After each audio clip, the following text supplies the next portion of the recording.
Good evening to all. Warm welcome to all my friends, panel members, and all who have been attending today the day 5 on the session on colorful hues of business. Today we are going to discuss on strategy. Before coming into that, let us just see the way where we have come so far. We have started with the goal setting on day one with the Mr. Vijayendran, digitalization by Prashant Mohanty, creativity by Mr. Sangardas, team building by Mr. Vivek. Uh, Now, the fourth session, I think we have really seen a different dimension of the uh, hues, colorful hues to the business. Basically, these all are basics, which actually adding a value to the making a business or creating the business.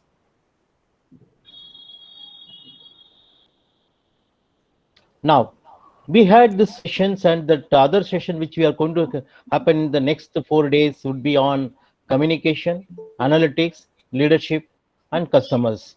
Cipla, Intas, these all, I think almost all companies have been told. Now, my next question to you is, now, if you see this all companies and blue, can you just tell me one attribute, one characters, which you think that actually, why the companies are actually adopting blue? Any reason, anyone. Yesterday we have seen when you say red, we say powerful, right? So today, if you talk about the blue, can you just tell me which one they actually take one characters, one attribute? Can you text to me, please? Innovation, slightly yes, yes. Colors of leadership, yes. The one, basically this is very strong reason where you usually people talk about on blue.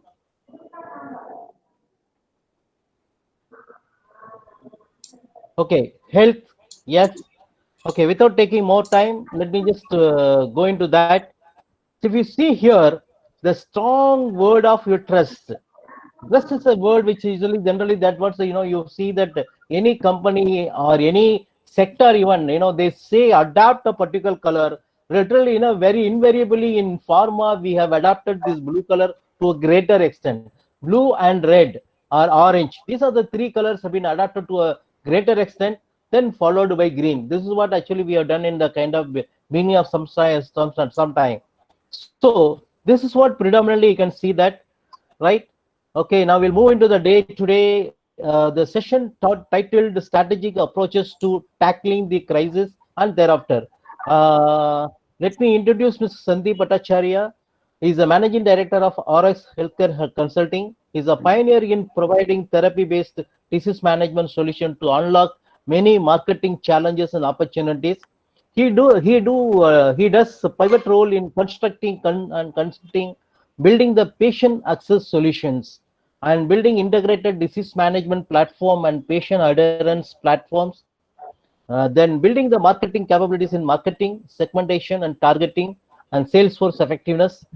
And Dr. Sandeep guides corporates in bringing synergy between marketing and patient therapy management to address the current challenges with the best-based solutions. He is one of the very strong believer of prescription-driven data management and analytics, where we adapt the SMRC and CMARC data, where he ensured that the data have been well utilized to a greater extent to design and develop the strategy. I think he would be the real right person for discussing on strategy. And we heard earlier one session was a really marvelous session, which we still I know that he was talking about the focus. What is the way you have to bring your strategy focus. So I think that was a fantastic one, which even brings you a kind of tools that how do you can bring focus into the territory level, headquarters level. I think it was a very amazing one. So people, you can want to still use it. I can share the link. You can write to me. I can send the link to you. You can watch that. I think it was really a marvelous one. With this brief introduction, or it's a extended introduction, I invite Mr. Sandeep to take the session. And over to speaker. I'm stop sharing. Dr. Sandeep, please. Thank you, Kaleraj. Really appreciate all your comments.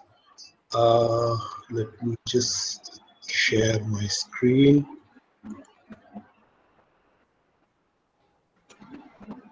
Can you confirm that you can see? Yes, sir. It is picking up, sir. You can put it into the presentation mode, sir. One second.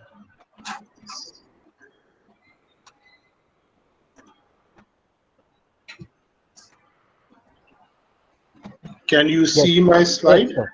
Yes, sir. Perfectly fine, sir. Okay. So good evening, everyone.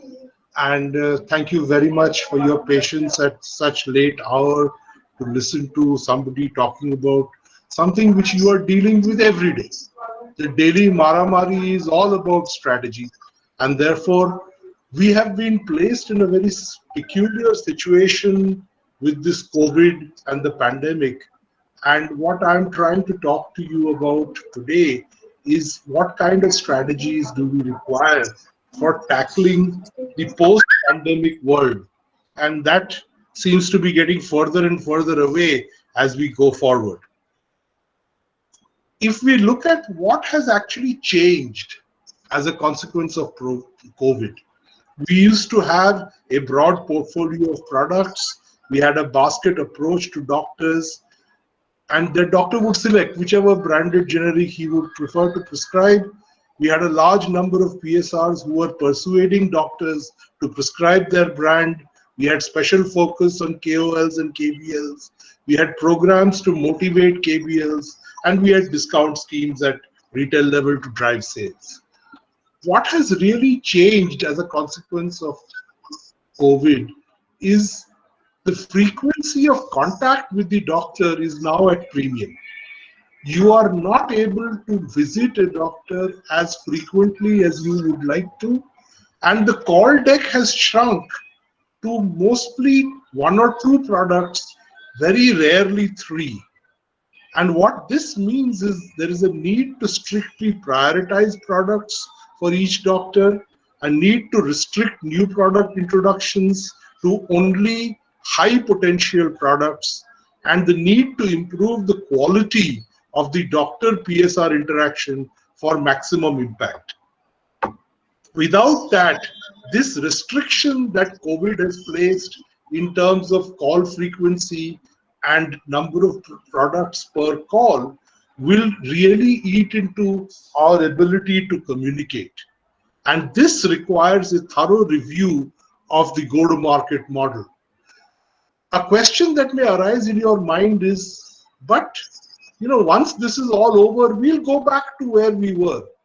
And the answer is, if you see in virtually every country of the world, the average number of visits that a doctor permits is very small, even in the pre-COVID era, and the number of products that can be discussed is also 1 to 2 products only. So doctors are basically getting used to, and as the days go by, they will get even more used to discussing or having somebody talk to them only about 1 or 2 products in a call. And so this restriction that COVID has placed on us is likely to carry on in the post-COVID era. In such a scenario, there are, according to me, 4 pillars to a post-pandemic strategy. But before I go into the pillars, I want to tell you a story. So there was a gentleman who was walking on the street one evening. It was getting dark, and suddenly he saw on the footpath one of his friends was standing on the footpath and bending over as if he was searching for something. And so he stopped and he asked him, what happened? What are you looking for? He says, look, I lost my wallet, so I'm looking for the wallet. So this gentleman stopped and they both looked around a lot of time. They couldn't find any wallet. So finally he asked that friend, hey, tell me, we can't find the wallet.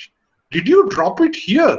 He says, no, I dropped it about 100 meters down the road, but it is very dark out there, so I'm searching for it under the light. So this is the problem friends, that most of us have. We are searching for the wallet where it is easy to search, not where we have lost it.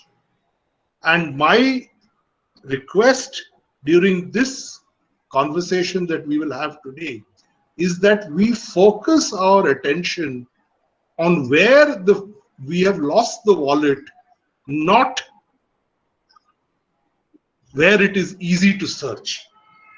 And then we say, for sustained growth in a post-COVID world, we need 4 pillars. We need resource redeployment, and we'll talk about it in detail. We need some portfolio reprioritization. We need a redesign of the communication, and we need to empower the market interface. These are the 4 things I believe are the most important things in developing a strategy in this constrained environment. When we talk about resource redeployment, our objective must be to deploy resources to the most potential customers. So towards that end, we have to identify the doctors who have the mindset most aligned to our brand and focus resources on such doctors. And more important than focusing resources on such doctors is to withdraw progressively resources from unproductive doctors, which typically is a more difficult task. So what I am proposing to you is a relatively simple process. You collect data from every doctor on the number of patients that that doctor sees in that disease that you are talking about, number of patients that doctor puts on the molecule, and number of patients the doctor puts on your brand. If you ask your PSR, they will have a fair idea of these numbers. If you ask about any doctor, he'll tell you this doctor sees about, he is a diabetologist. He sees about 20-25 patients of diabetes every day. In a month, he sees about 500 patients. Of these, my brand is a sulfonylurea. This guy uses maybe in 60% of cases a sulfonylurea. So out of the 500 cases, some 300 cases, he uses a sulfonylurea. And of them, my brand, he uses 50 cases. So I sell equivalent of 50 prescriptions in this particular case. So this kind of information is pretty readily available with PSRs. Now a question will come as to whether this data is authentic or not, and it may not be. But all that I can say is that the amount of error there will be in any one of these numbers will be approximately the error on the other numbers. And since we will measure ratios, the ratios are likely to be very accurate. We will take these numbers and we will do 2 ratios. A ratio of number on the molecule divided by total number of patients, which I call therapy share. And the second ratio is number on the brand divided by number on the molecule, which I call brand share. So those who are high on the therapy choice are in quadrants 1 and 3, and those who are low on therapy choice are in quadrants 2 and 4. Similarly, those who are high on brand choice are in quadrants 1 and 2, low on brand choice are 3 and 4. So those whose preference for the molecule is above average and within the molecule for the brand is above average, they are what I call quadrant 1. Those whose preference for the molecule is below average but within the molecule for the brand is above average, they are quadrant 2. Those whose preference for the molecule is above average but for the brand is below average is quadrant 3. And those whose preference for the molecule is below average and also for the brand is below average are quadrant 4.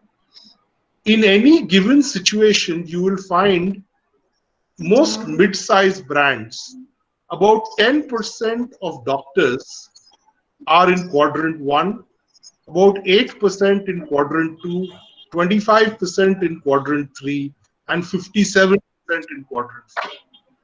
These 10% give you 67% of your prescriptions.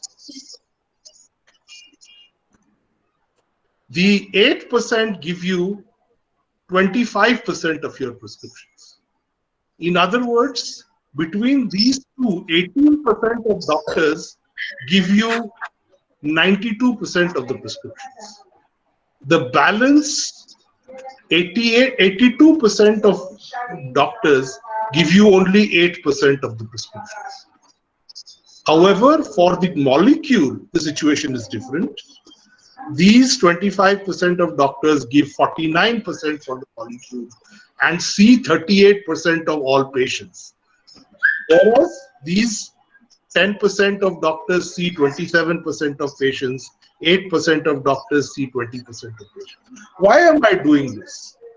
Because depending upon your situation, you can target appropriately. So if you want to protect your volume, which means that you do not have any long-term interest in that particular product, you just want to protect your volume, then you will focus only on the 10 and 18% of doctors, because between them you will have protected 92% of your business. If you want to protect growth, then you will focus on 10, 18, and 25%. So, which means that you will cover 43% of doctors in order to protect your growth. So, your growth will continue as you had expected. And if you want to expand, then you will cover the remaining 57% of doctors, because those are the places from where you will be able to expand your reach and get newer segments into the market.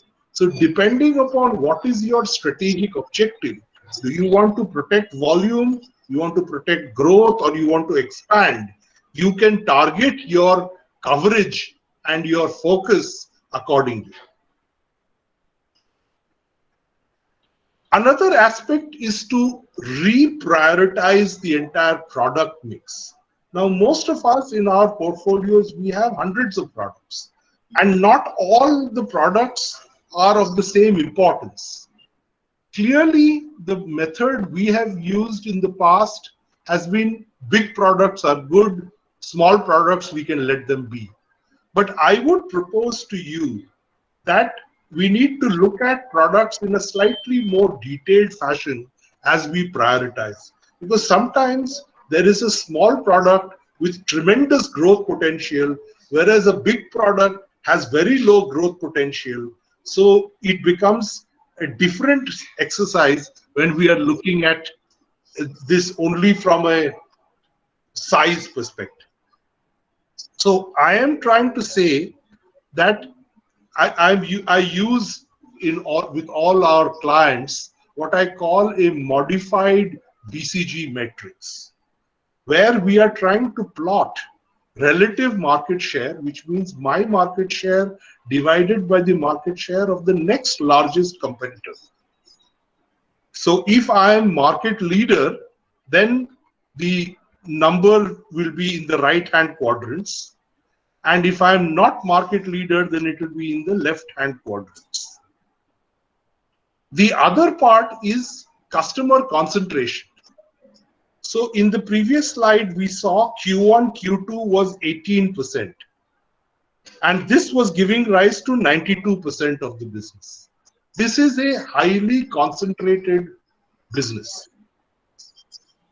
So depending upon the proportion of the prescriptions by quadrant 1 and quadrant 2 doctors, if that is high above the average, then it is in the top 2 segments. If it is below average, then it is in the bottom 2 segments.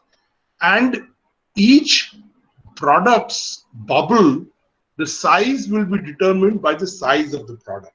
If we plot it in this fashion, we will be able to prioritize that those in the right-hand top quadrant are stars, and we need to really invest maximally in them.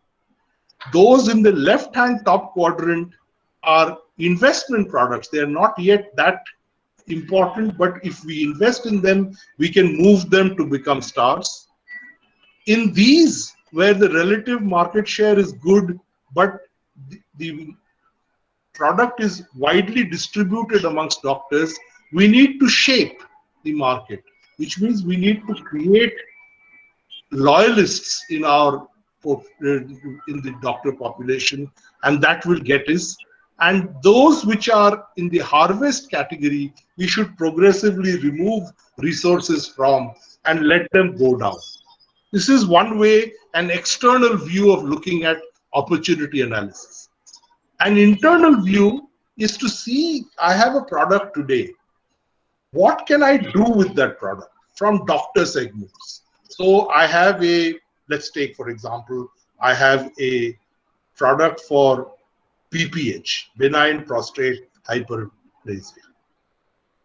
My current doctor segment is urologists, but I could take it to nephrologists, I could take it to consulting physicians. These could be various, qualification-based doctor segments I could go towards. I could look at behavior segments. So, for example, we were looking at, instead of concentrating on only Q1, Q2 doctors, I also include Q3, Q4 doctors. So, behavioral segments. I could look at geography. I have a product, an analgesic, which I am very strong in metro and class 1 towns. Let me see what I can do in tier 2 towns. Or I can talk about patient populations. I am currently in a very severe situation. My product is getting used. How can I get it to be used in less severe situations, which would expand the market? The doctors are using it, for example, in diabetic patients, but they are not in diabetic hypertensives, so comorbidities. They are using it in males, but not in females, whereas the product is indicated in females as well. So this kind of opportunities can come from geographies, from doctor segments, and for patient populations. And analysis of these kinds of things gives us a true picture of how we should prioritize the products. Redesigning the communication strategy. So till today, we have been trying to persuade doctors. Persuasion is about getting somebody to change his or her behavior without changing his belief or attitude. And this has very short half-life. You tell a doctor today and you request very earnestly, for the next 2, 3, 5 prescriptions, he will write your product. And then he goes back to his default model. So this requires repeated persuasion. And as it goes on, there is a law of diminishing impact. So in the first time that you requested that person, he probably got 10 prescriptions from that person. The second time you got only 8, and then 4, and then 2, and finally you need to do more than just request for that thing to have an impact. And gradually the discussion moves from just requesting into a transactional discussion, which can only lead in one direction, which is downwards. It requires very high sales share of voice, therefore very high sales force cost, and relatively poor ROI. On the contrary, if you try to change behavior through change in beliefs and attitudes, you create conviction. This has slow acceptance because you're trying to change somebody's beliefs, but once the change occurs, this is for good. And then your product becomes the default product of on that doctor's prescription. And then if somebody persuades, he may write 2, 3, 5 prescriptions, but he will come back to your product. This requires much less share of voice in the long run and has very high ROI. And finally, we need to prioritize launches with sustainable differentiation. Differentiation can be new chemical entities, which are few and far between. They can be differentiated formulations with a clinical difference, that you have a product which is an immediate release product, you launch a sustained release formulation or something like that. And even if there is no difference, you could augment products with beyond the pill services which are related to your brand, and which will therefore add value to your brand and differentiate it from the competition. And my final theme today is empowering the team at the market interface. And this, I think, is a very critical piece. I will spend a little 2 or 3 minutes more on this. Our objective is to improve sales per rep. Sales per rep is equal to calls per rep multiplied by sales per call. If you look at, even within your own organization, you look at your best rep and your worst rep, will you find a big difference in the number of calls that person makes per day, per week, per month? The answer is probably no. Somebody makes 9 calls per day, somebody makes 9.5, somebody else makes 10. That is the extent of the variation in the calls per rep. But if you look at the sales per rep, this could differentiate itself. Somebody does 10, somebody does 100, somebody does 500. Yet, for the guy who's doing 500 versus the guy who's doing 10, their calls per rep is not equivalently different. So the difference is in sales per call. And sales per call depends upon selling skills, it depends upon non-call activities, and it depends upon meeting the right doctor or targeting. In other words, the right message for the right doctor in the right frequency by a trained person who has the right selling skills. Therefore, what it requires is call preparation, in-call excellence, and post-call analysis leading into next call planning. Now, this used to be done manually for many, many years, and your best reps would do it manually themselves. Your worst reps would not, and this would give rise to the one person doing 500 and the other person doing 100 or 10. But today, with digital solutions, you can create the intelligent PSR.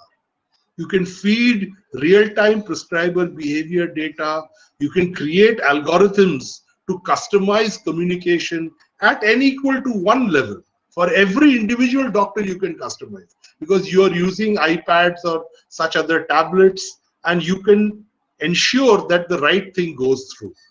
And you can automatically record call data so as to drive next call planning, which can also be artificial intelligence driven in a manner that nobody has to do anything, but based upon previous call input, the subsequent call parameters can get appropriately modified. So with digital solutions, it is possible to totally create that intelligent PSR. And what it will do is it will bring up the level of your worst PSR. It may not do such a lot to your best PSR, who probably is doing all of this himself. But it will reduce the band of performance and get your poorer performers up and thereby improve overall productivity. Lastly, in empowering this market interface, we have to redefine the role of the Salesforce line manager. Today, a line manager believes that his job is to manage sales. In fact, he cannot manage sales. What he can manage is the sales force.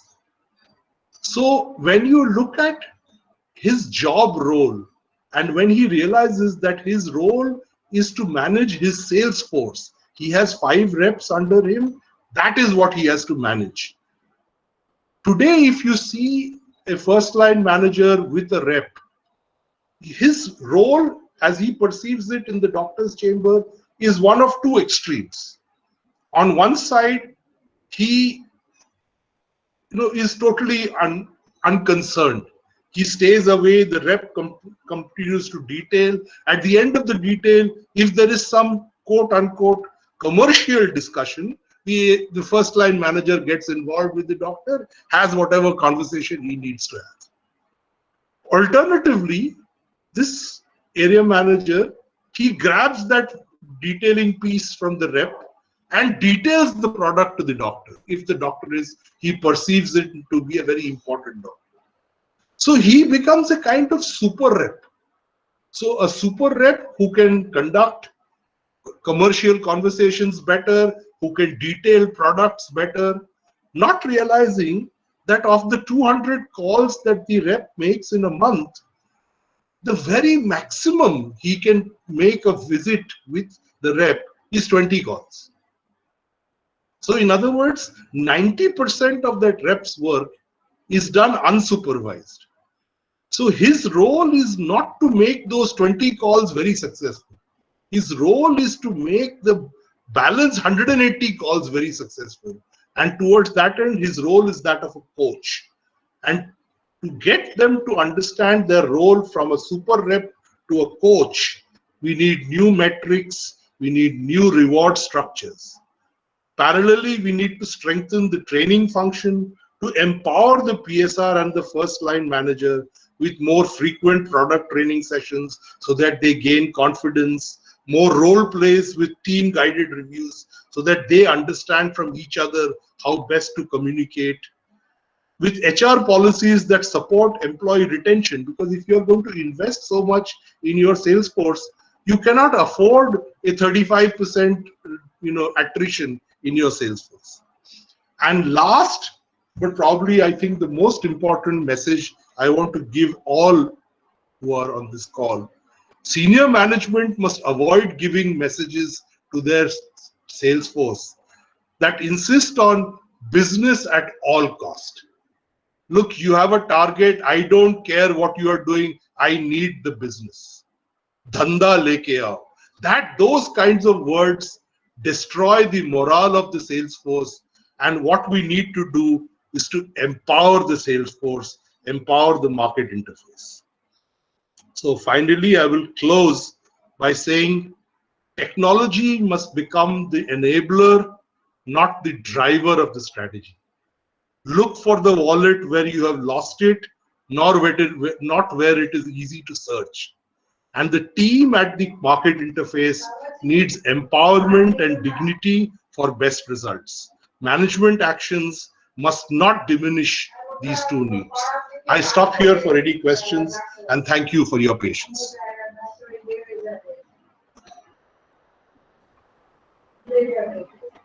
Thank you, sir. Thank you for the wonderful presentation. And as we have been all excited on strategy, I think you have really given a very warm and insightful presentation. And definitely, I think this is which be workable and people can take it the learnings immediately. Have a quick sum up of what we have been discussing on that. I think he was discussing on the 4 pillars of strategy. One is on resource deployment, portfolio, communication, and empowering the market interface. So this is actually the 4. I think we need to have a real insight on that, which is talking about the product reprioritization, product differentiation in the communication, empowering the team. So these are the key things I think we should be a take-home message for us. With that, now we just go for the question answers. There are a couple of questions have come. First question we talk about on how to ensure strategy execution through sales. I think most of the point we already discussed. Any specific point to be highlighted, sir, here? No, I think, all of you must have observed that my focus is on execution. I'm not talking about strategy from an esoteric perspective. So let me take the second question. What is the status of in-clinic call recording? So Prashant, I see you have asked this question, and thank you so much for asking this question because I missed covering that topic. what I'm talking about is not in-clinic call recording. What I'm talking about is what is otherwise called closed loop marketing, where a PSR who is detailing to a doctor, when a particular point resonates with a doctor, he has the ability to, click on certain icons on the screen that will give at the back end a message that that particular topic was of interest to the doctor. Particular topic was there was not agreeable to the doctor, etc., etc. It is possible to get this kind of in-call responses recorded at the back end, which can be used for next call planning. That was what I was talking about, and it was not about recording a call, which would definitely be at least one would have to inform both the PSR and the doctor that the call is being recorded, because that would interfere with privacy issues. The next one is acceptance for companies to support managers become more effective is not very high. How do we increase the sensitivity towards this? So this is a very interesting point raised, and I can't see who has raised this. But anyway, the thing is,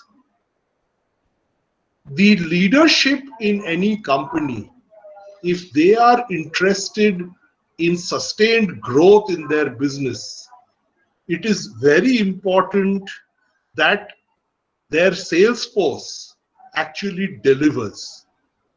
And it is impossible for one leader to talk to 500 PSRs. So you need multipliers along the chain. And these are your zonal managers, your regional managers, your first line area managers. And if we do not invest and support these managers, then it is unfortunate, because we will not be able to achieve the end that we have in mind. And therefore, when I talk about empowering the market interface, it's not just about empowering the PSR. It is also about the management infrastructure at the line level between first and second line managers, who actually will give the input to ensure that the market interface gets empowered. And that is why my last point, if you observed, was about senior management not giving conflicting messages.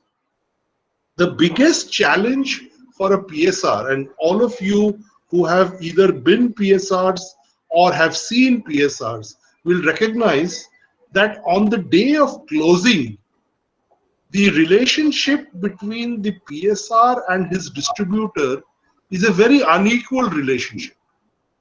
If the distributor delays his order by 24 hours, nothing happens to his business. But the PSR's target achievement gets devastated. It is in this kind of an unequal relationship that the weakest link in the chain gives way, and PSRs succumb to practices which they feel bad about afterwards, and which actually at the end of the day creates a problem for their business itself. And soon they have to decide that, look, I can't carry on this anymore. They leave that company, go to another company, and start the whole process all over again. So and the problem here is with senior management. What senior management has to do is to give confidence to that first person, the PSR, that, look, if he does not give the order today, he will give it tomorrow, that's fine. Because the moment the PSR can tell the distributor, it's okay, I mean, if you don't give it today, it's okay, I'm not running away, you're not running away. The moment he says this, the distributor has lost his last bargaining chip. And therefore, he will write that order immediately. So you will actually not lose business if you only empower your sales force. So I'm talking about empowering Salesforce very strongly as one of the key elements to managing this post-pandemic scenario. Two more questions are there. Yeah, yeah. Manish has put a question. I Could have you read please the question. help? I will respond to it. Yeah. And in my life, the best example of an augmented product, including beyond the pill services, is a few years ago, maybe many years ago actually, almost 18 years ago, we used to have in Aventis a product called Arava. It was leflunomide. It was used to treat rheumatoid arthritis.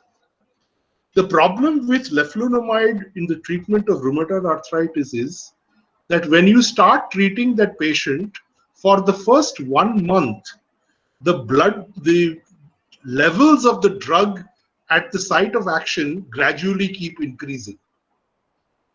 And as the levels are, the drug is being taken on a daily basis, the patient gets side effects, like she loses hair, she gets, diarrhea, she gets skin rashes, mild but skin rashes, and this carries on for a month. But until the levels at the site of action increase to an appropriate level, you don't get any relief from symptoms. So in other words, for the first month, the patient is getting all the side effects but no benefit. In this situation, what we had done was we had started a program called Joint Effort, where we had counselors who would talk to patients and would tell them, look, this is the way the drug acts, so you have to take it and you will suffer a bit, but you have suffered pain for so many years now. You will suffer for 1 more month. During this month, you will get side effects, you will not get pain relief, but at the end of 1 month, your pain relief will be tremendous and very good, and your side effects will go down over time. With this, most patients accepted and carried on treatment, and doctors were very happy with the efficacy of this drug. The tablet was being sold at 84 rupees a tablet, and this 18 years ago, you will recognize, was a very, very expensive product. One company launched the same compound at 9 rupees a tablet. However, the Indian Rheumatology Association took a public decision that we will not move from Arava because the 9 rupee product is not able to provide us with the counseling support. So if we prescribe the 9 rupee product to a patient, this patient takes for 2 days, 3 days, 4 days and stops because she gets the side effects and does not get any relief. So she stops. So we are not getting clinical benefit from this drug. So to get clinical benefit, we definitely need the associated services, and hence we want to continue using Arava and not use the other product which is available on the market. This, to my mind, is one of the best examples I can think of how augmented products, including beyond the pill services, actually add value, which is recognized by the doctors and by the patients. And clearly, in a situation like this, and there were multiple branded generics in the market, but yet this product had the lion's share in that market. A similar thing I have seen in osteoporosis medications. So there was an osteoporosis medication where we had a program called Act Now. There was this lady whose son was a doctor in the US, and when he heard that his mother had been prescribed this particular product, he said, don't worry, I have lots of samples, I will send it with somebody who's coming to India.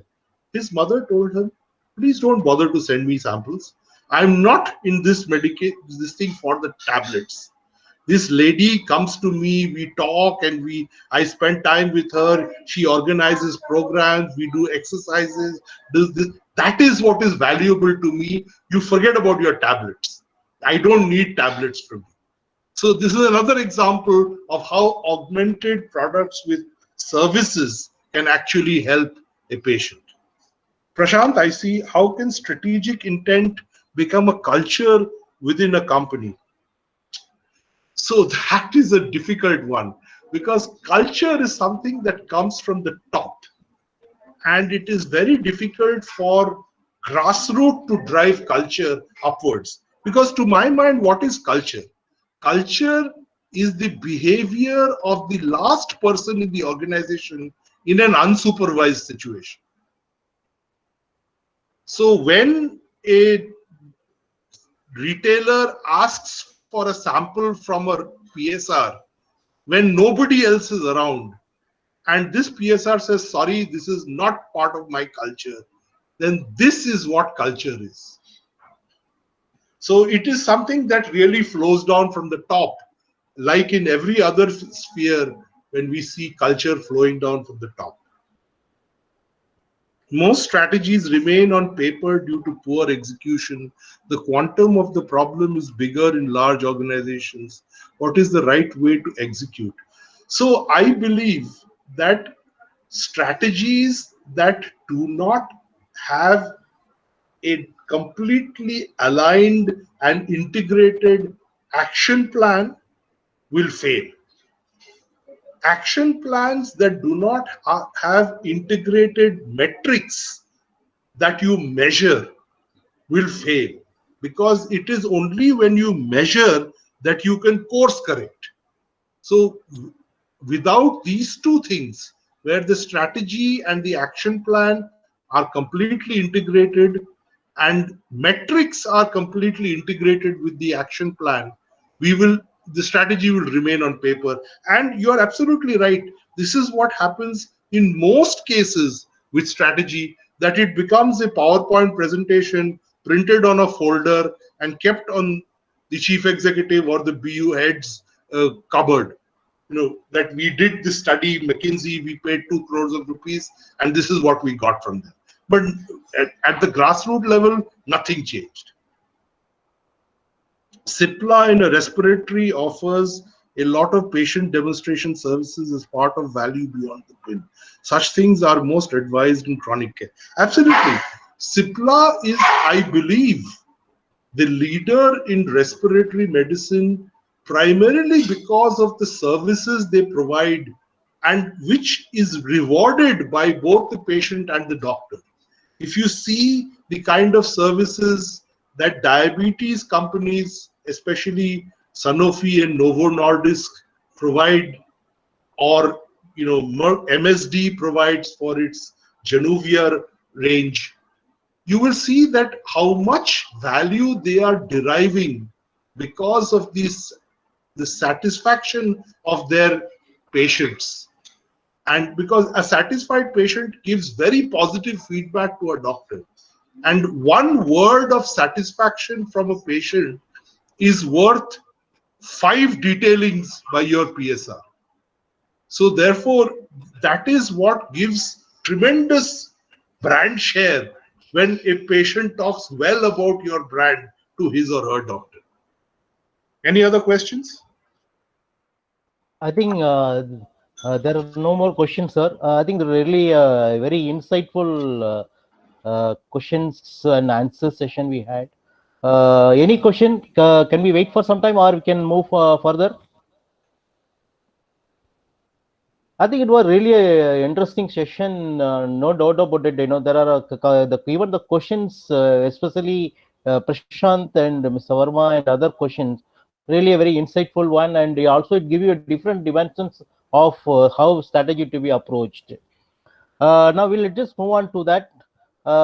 Success is 20% skills. It is 20% skills and 80% strategy. So you might know how to read it, and more important, what is your plan to read. A satisfied customer is the best business strategy of all. So this is a very interesting, or is very important end note for the strategy. Now let us just move on to the tomorrow session. We'll be having day 6 communication by Mr. Verma ji, who already have a session earlier as well. So we'll be discussing on communication. We have seen that communication is one of the top 3 rated attributes or business, the core values for the business. So we'll be having it that. So with this, I think is any other point to share? Anyone want to share any other So, comments? Anything? Kalairaj, my request to you, if any one of those on this call or anybody else wants my email address, please Yeah, provide it to them.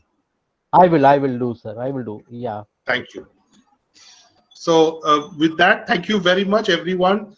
I really appreciate your spending the time with me.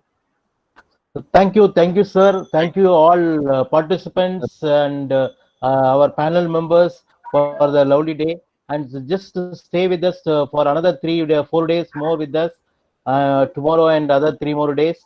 And thank you very much. And we'll have one day have wishing you all have a enjoyable days in the Navratri days. Thank you all.